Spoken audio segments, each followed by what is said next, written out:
Kalau Tuhan yang menentukan nasibku, aku tahu Tuhan tidak punya rancangan celaka atas hidupku. Tugasku hanyalah mengabdi, tugasku hanyalah sungguh-sungguh mencari wajah Tuhan dengan segenap hati. Masa sih Tuhan itu akan curangi orang benar? Tuhan aja lo gak pernah curangi orang jahat. Masa saya curiga sama Tuhan, saya tidak percaya. Saya akan percayakan hidup saya, masa depan saya, dan apa yang berharga dalam hidupku kepada Tuhan Yesusku.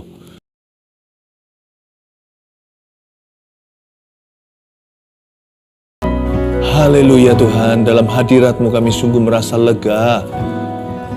Karena kami tahu bukan hanya Kau peduli, namun Kau mampu menolong kami.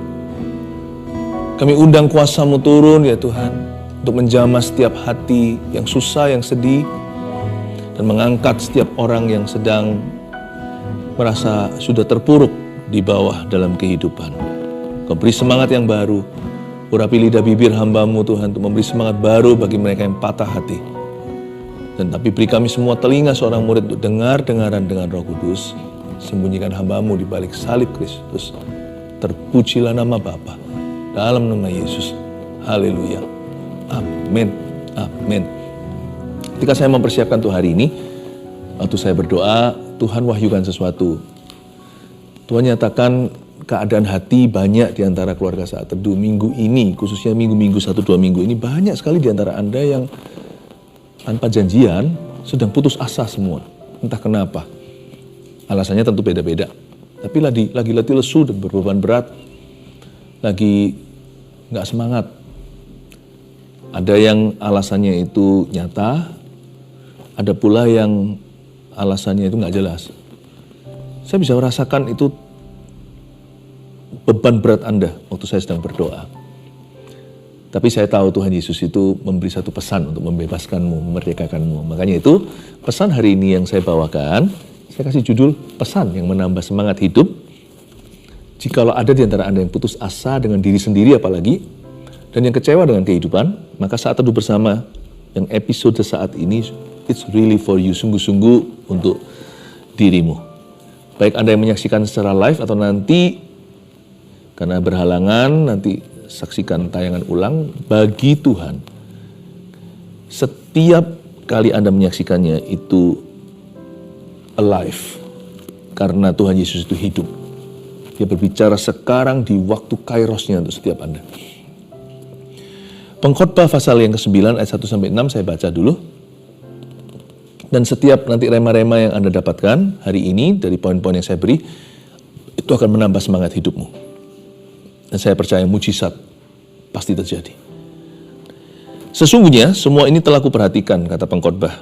Semua ini telah kuperiksa, yakni bahwa orang-orang yang benar dan orang-orang yang berhikmat dan perbuatan-perbuatan mereka, baik kasih maupun kebencian, ada di tangan Allah. Manusia tidak mengetahui apapun yang dihadapinya. Segala sesuatu sama bagi sekalian. Nasib orang sama.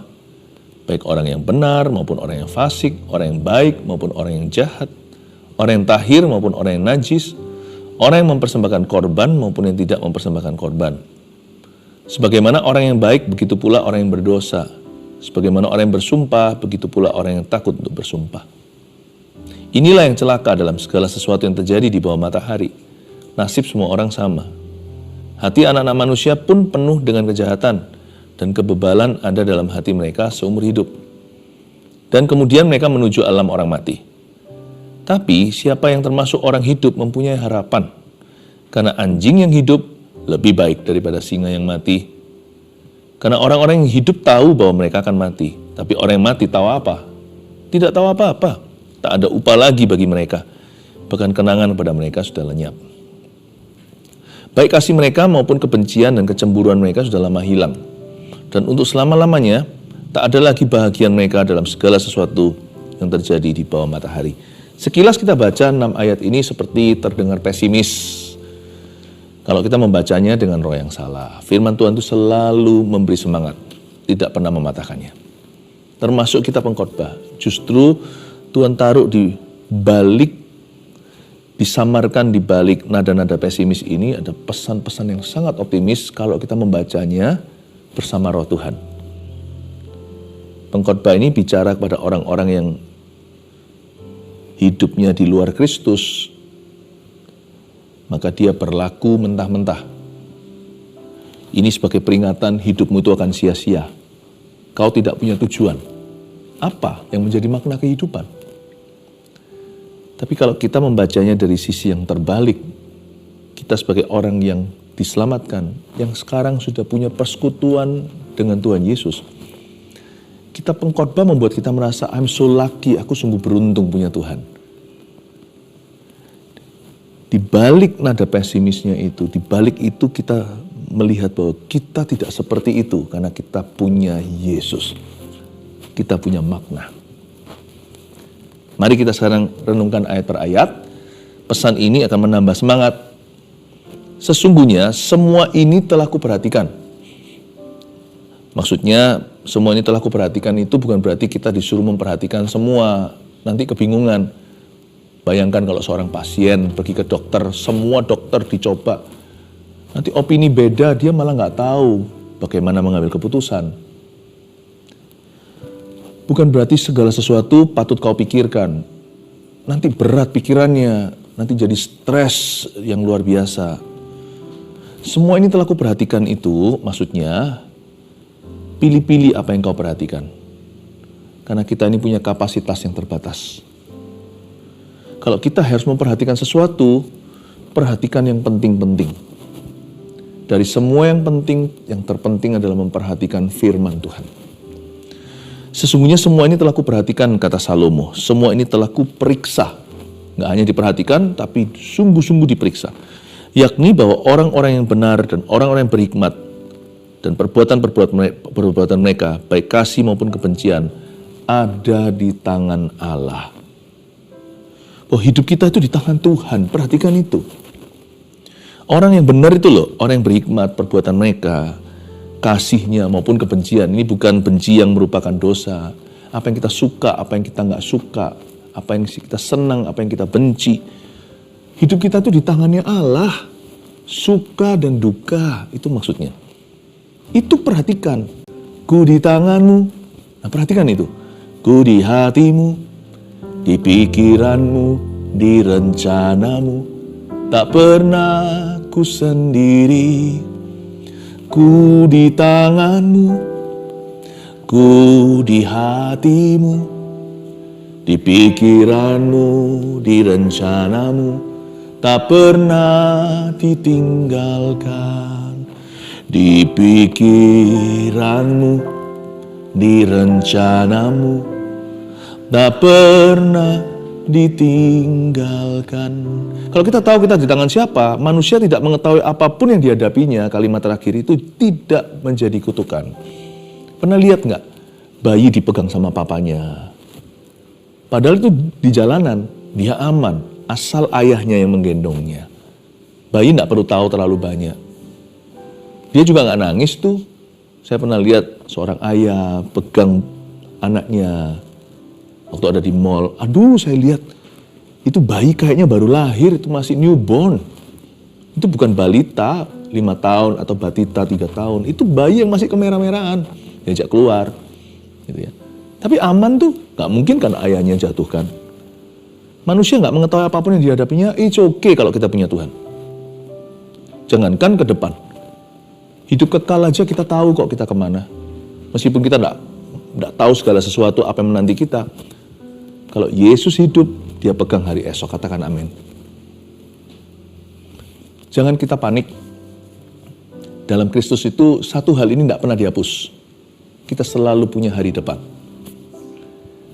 We always have a future. Karena Yesus itu bukan past tense atau bukan kata lalu. Yesus akan membawa kita ke masa depan penuh pengharapan. Dan kalau kita memang harus perhatikan sesuatu, maka perhatikan ini. Nomor 1, poin 1 keluarkan dulu. Perhatikan salib. Perhatikan salib, ingatlah Tuhan mengasihimu. Sebenarnya ya, cakrawala dunia ciptaan Allah ini, alam semesta ini sebenarnya bicara tentang Tuhan. Tapi kalau kita hanya lihat langit, bumi, ciptaan, kita tidak akan tahu kalau Tuhan mengasihi kita. Kita hanya tahu bahwa Allah itu besar. Orang yang waras ya, pasti bisa melihat, ini pasti ada sutradaranya. Nggak mungkin kalau hati saya itu murni, bersih, tulus, saya tidak bisa sangkali ada satu kesaksian hati bahwa ini semua terjadi, pasti ada penciptanya. Bukan kejadian yang buruk, yang jahat. Hati orang itu kalau salah suka salahkan Tuhan. Kenapa? Kalau Tuhan itu ada kejahatan.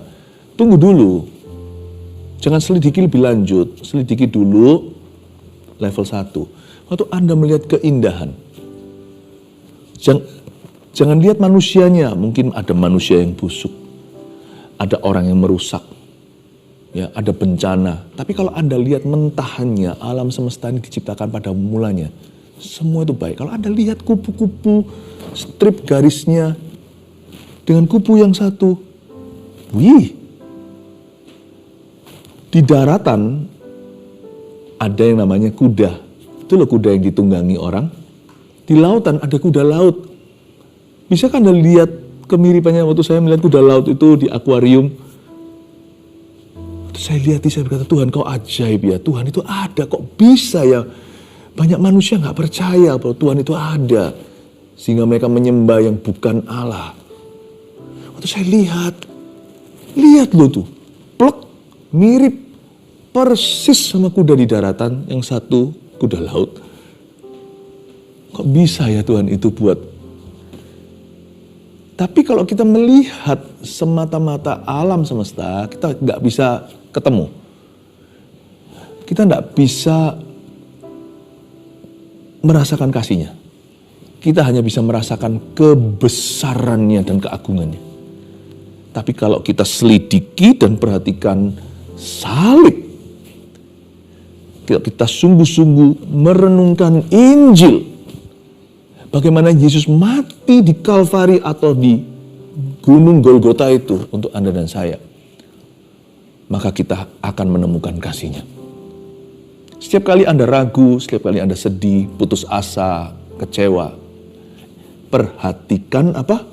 Salib. Itu yang disebut oleh Salomo di sini, semua ini telah kuperhatikan. Jangan lupa satu yang kau harus perhatikan, lebih dari segalanya. Perhatikan salib. Ingatlah Tuhan mengasihimu. Sebagai reminder aja. Saya tidak terlalu menekankan pengajaran dalam saat teduh hari ini, tapi hanya rema-rema yang langsung kena ke hatimu, membuat hati Anda kembali segar, kembali bergairah dalam hidup ini, karena Tuhan sayang padamu. Oh haleluya, Tuhan cinta, takut apa? Ayat 2, segala sesuatu sama bagi sekalian, nasib orang sama. Nasib orang sama. Ini agak gak enak. Kalau semua orang nasibnya sama, ngapain aku hidup benar ya? Bukan itu maksudnya. Kita tetap harus memilih apa yang benar, apa yang menurut kehendak Allah. Tapi Alkitab mengatakan bahwa nasib orang sama itu mengajarkan kita untuk berserah. Lanjutkan dulu, baik orang yang benar maupun orang yang fasik. Orang yang baik maupun orang yang jahat. Orang yang tahir maupun orang yang najis. Orang yang mempersembahkan korban maupun yang tidak mempersembahkan korban. Makanya itu kita gak boleh sombong. Orang tua zaman dulu berkata roda itu berputar, kadang kita di atas, kadang di bawah, itu betul. Ya, tapi ya itu ada betulnya. Ya, kebanyakan pepatah-pepatah yang ada itu ada kebenarannya, tapi tetap ya kalau mau cari kebenaran yang penuh, kebenaran yang asli, yang sejati, ke firman Tuhan, bukan apa kata orang, bukan opini manusia. Tapi ada benarnya. Nasib orang itu sama. Makanya kita tidak boleh merasa lebih berhak dari orang lain kalau kita memberikan persembahan korban, kalau kita lebih tahir, kalau kita lebih benar. Kita nggak boleh merasa diri lebih berhak, lalu habis itu menuntut Allah. Ingatlah, menjadi orang benar, menjadi orang baik itu memang sudah menjadi kehendak Allah dalam kehidupan kita. Emangnya kita punya pilihan? Kalau memilih, pilihlah jadi orang baik, bukan jadi orang jahat. Tapi sekalipun kita sudah jadi orang baik sekalipun tidak boleh menuntut lebih. Belajar bersyukur saja. Syukuri apa yang kau miliki. Syukuri apa yang Tuhan izinkan terjadi atas hidupmu. Sebagaimana orang yang baik, ayat 2b, begitu pula orang yang berdosa. Sebagaimana orang yang bersumpah, begitu pula orang yang takut untuk bersumpah. Segala sesuatu sama bagi sekalian, ayat 2a, nasib orang sama. Poin 2 dulu ya, tulis rendah hati saja dan berserah. Udah itu loh, that is our lot, itu bagian kita. Nanti Tuhan yang tentukan bagianmu. Saya sih tidak menaruh curiga, karena saya tahu Tuhan itu lebih dari fair. Pernah lihat nggak anak kecil kalau marah sama mama papanya? Mama papa nggak fair, kenapa aku nggak boleh beli itu? Kenapa aku nggak boleh memiliki ini? Fairnya manusia itu subjektif.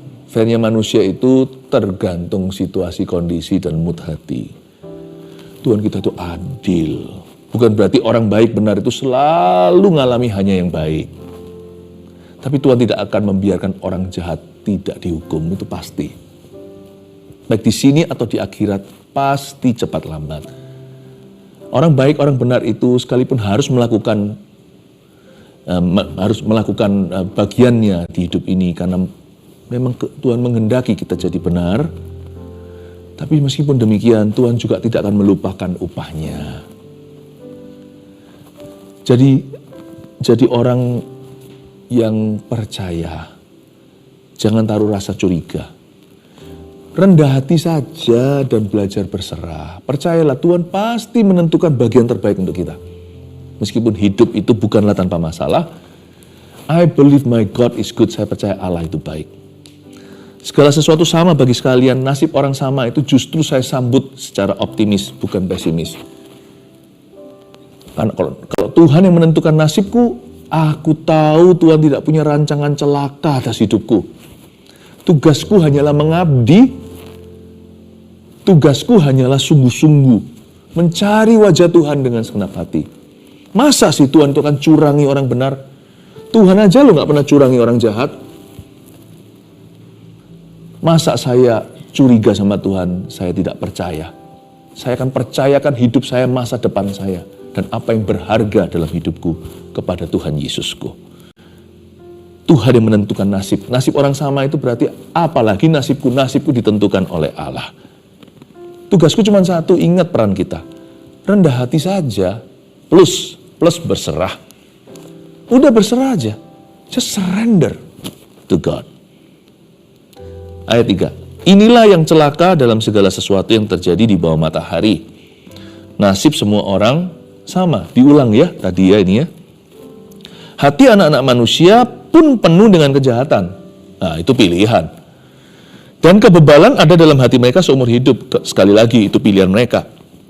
Dan kemudian, catat baik-baik. Orang mau jahatlah seumur hidup, mau bebal seumur hidup mereka. Kemudian mereka menuju alam orang mati. Disinilah perbedaannya. Ini yang tidak diketahui oleh Salomo di Perjanjian Lama, karena di Perjanjian Lama pewahyuan tentang hidup kekal itu belum sempurna. Mereka hanya tahu orang mati sudah dikumpulkan dengan nenek moyangnya, gitulah. Ya.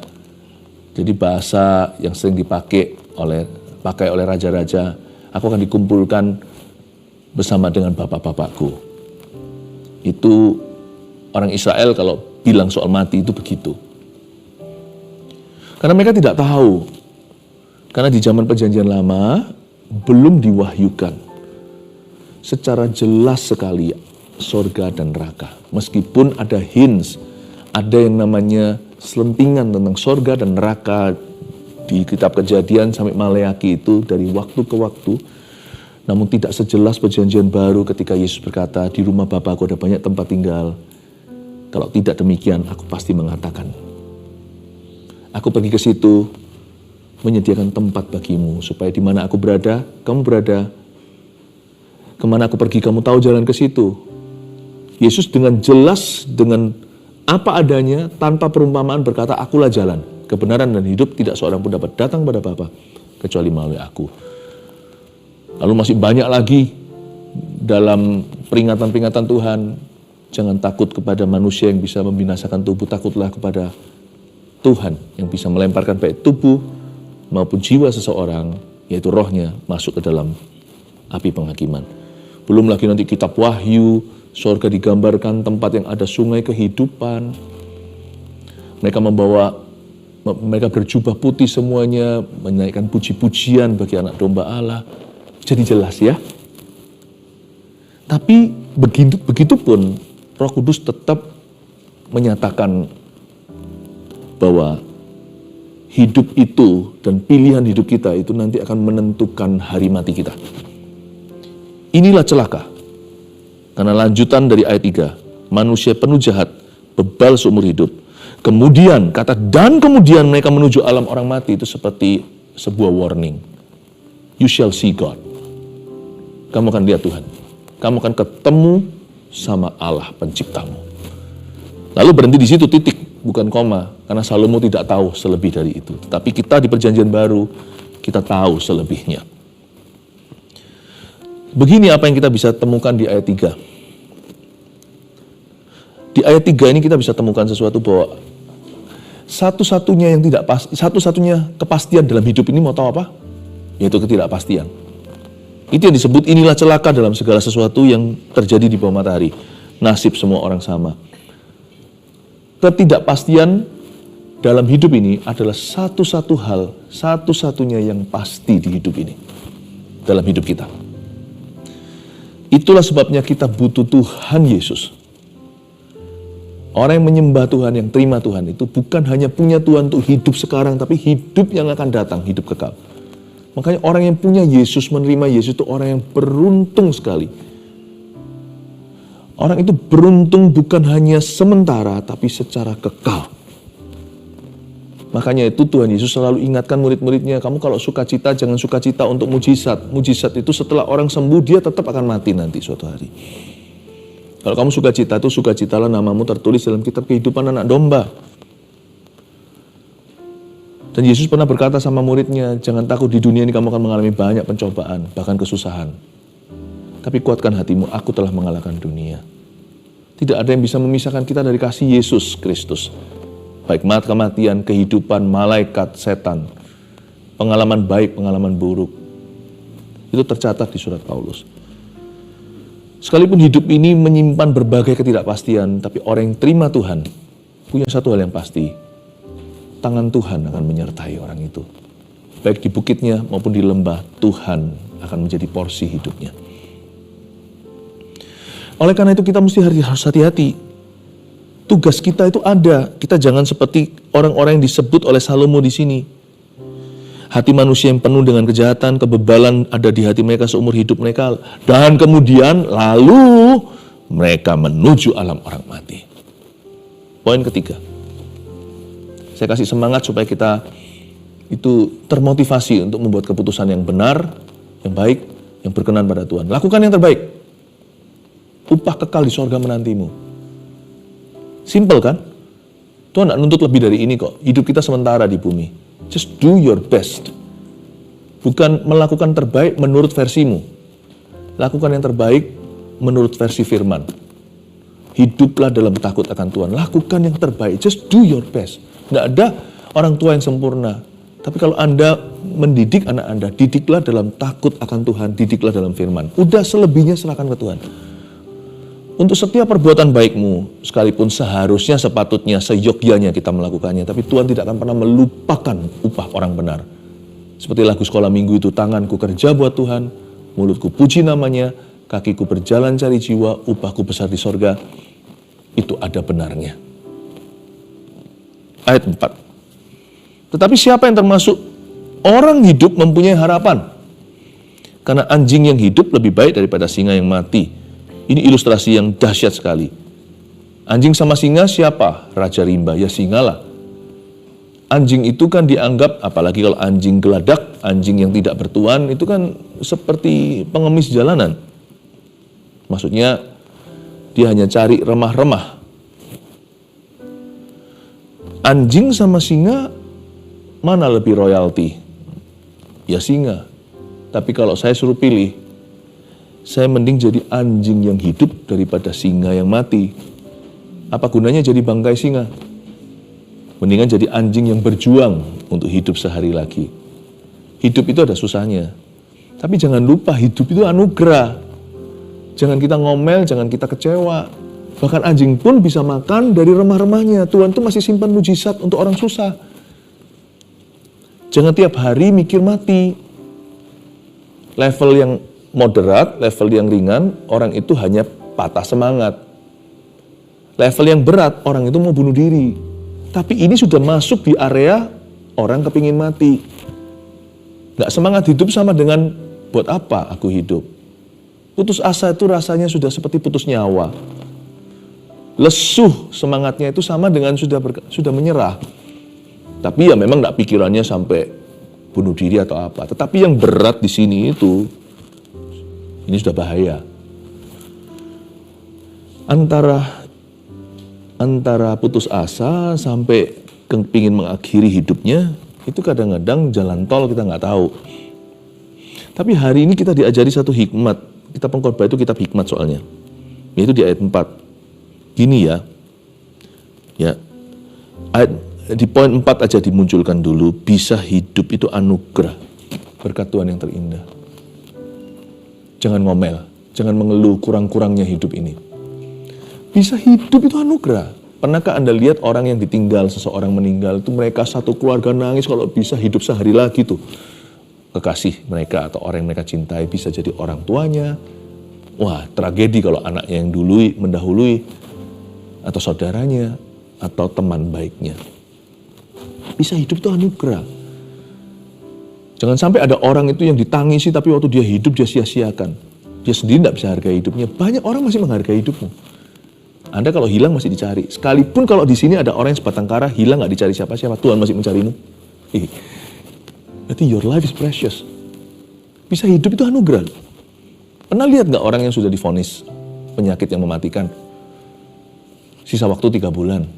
Bisa hidup sampai tahun depan dengan semua stresnya itu. Apalagi nanti akhir tahun lebih banyak lagi tantangan.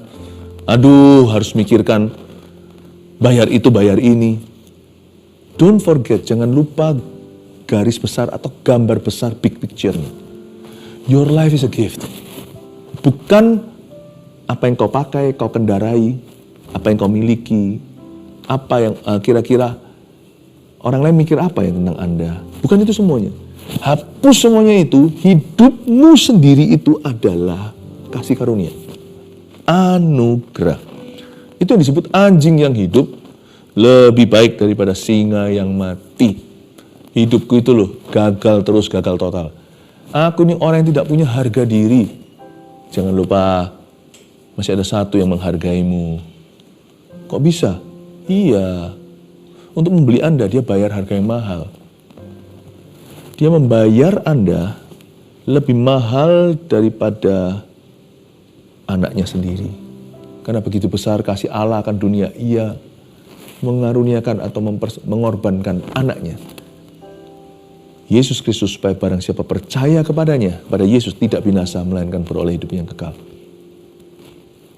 Demi dapat anak adopsi orang berdosa, kita ini, kita itu bisa beri apa sama Tuhan? Nggak ada, Tuhan cuma mau kita, ingin kita, bukan apa yang kita bisa persembahkan.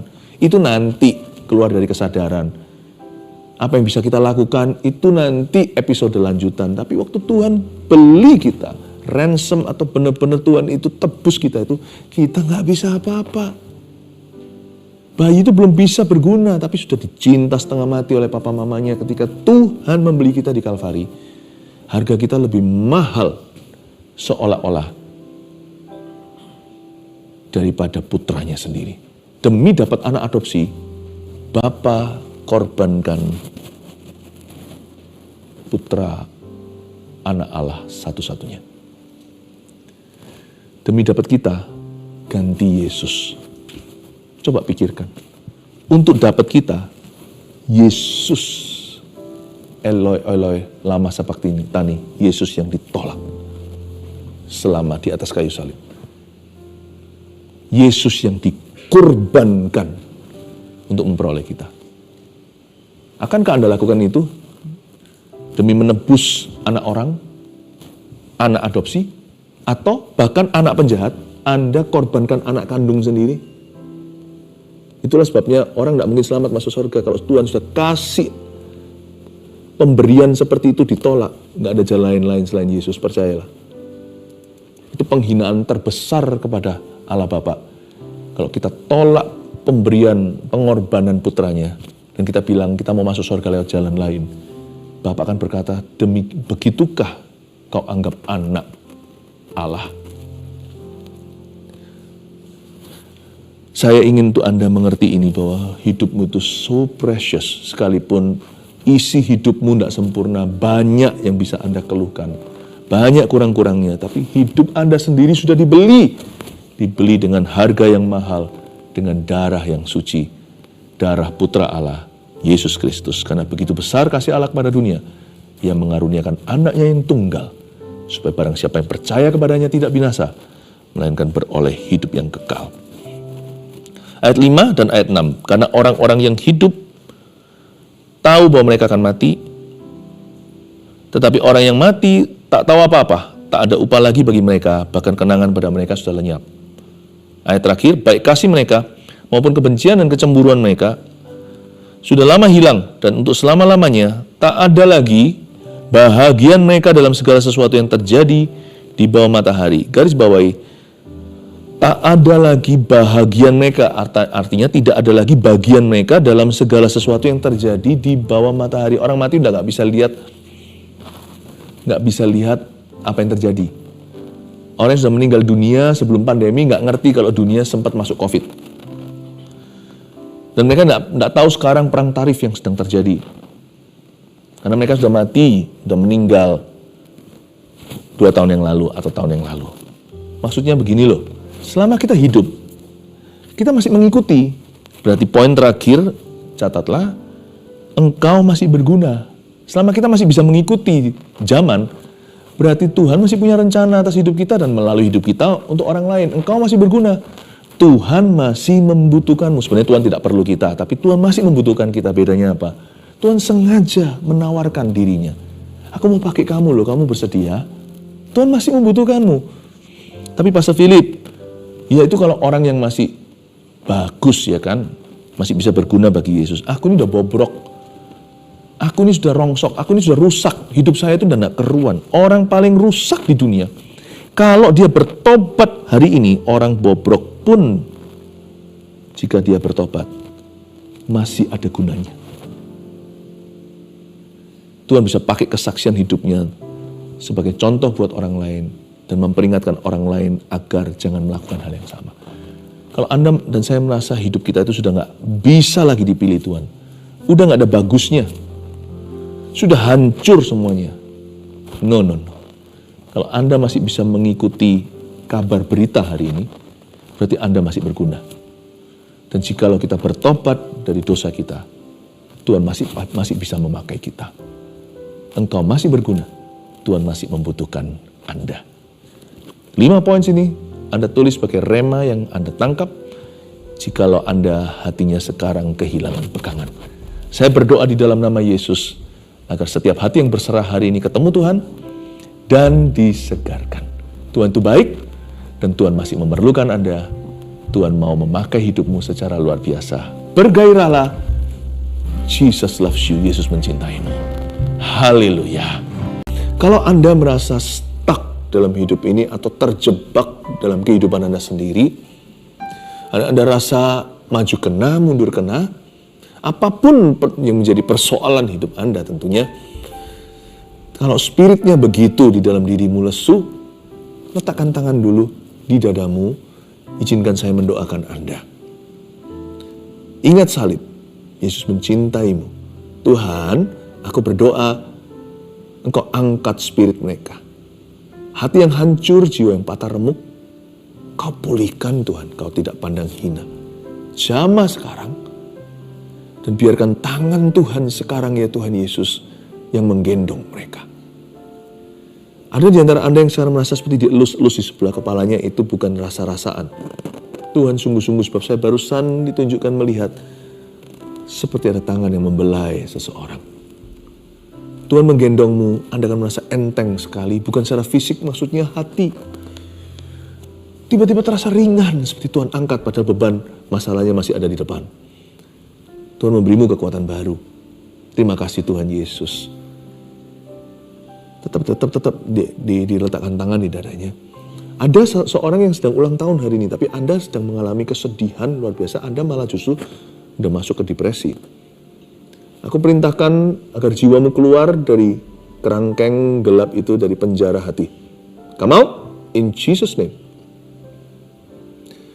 Untuk waktu yang lama Anda tidak pernah merasa bahagia, tiba-tiba sekarang Anda merasa seperti senang gitu, seperti ada zat senang di dalam diri Anda, seperti ada senang gitu, nggak tahu, tiba-tiba ada joy. Biarin Tuhan Yesus sedang memberimu joy, sukacita. Di dalam nama Yesus Kristus. Ulurkan tangan ke depan, kita doa untuk setiap orang yang sedang bergumul dalam doa. Jamah Tuhan, setiap keluarga saat teduh dalam pergumulan mereka, in Jesus' name. Khususnya soal hutang, bawa mereka keluar. Terima kasih Tuhan, kasih sayang-Mu. Ada seseorang hutang 123 juta, dan itu berat sekali Anda pegawai negeri. Termasuk di dalam hutang itu pinjol dan segalanya.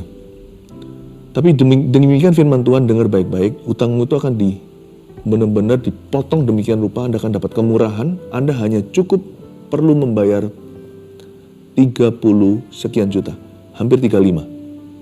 Tidak bulat angkanya. Jangan mengeluh, bayar itu. Sekalipun mungkin Anda harus jual ini, jual motor, jual apa, naik angkutan umum setelah ini lagi. Anda tutup itu. Tapi saya percaya bahwa hutang itu pun berkurang, bahkan sebelum Anda membayar apa-apa, itu pun keajaiban Tuhan. Dan Tuhan akan memampukanmu. Dia tidak akan dihapus total, tapi masih ada segitu, 30 sekian itu kau bayar, Tuhan memberimu kemampuan, dan Tuhan akan mengembalikannya nanti. Dalam waktu sekejap Tuhan akan mengembalikannya. Makasih Tuhan. Terpujilah nama-Mu Tuhan. Aku thanking semua penyakit yang berkenaan dengan hormon. Tiroid di dalam nama Yesus berubah penuh. Ke dokter lagi, waktu diperiksa, hal itu sudah lenyap, kondisi itu sudah tiada. Karena Tuhan sudah memutarbalikkan keadaanmu. Dalam nama Yesus. Terimalah semangat yang baru lewat firman dan hadiratnya. Roh Kudus mengurapimu. Bapa, Putra, dan Roh Kudus mengasihimu. Terimalah berkat ini dengan iman. Dalam nama Yesus, haleluya. Amin.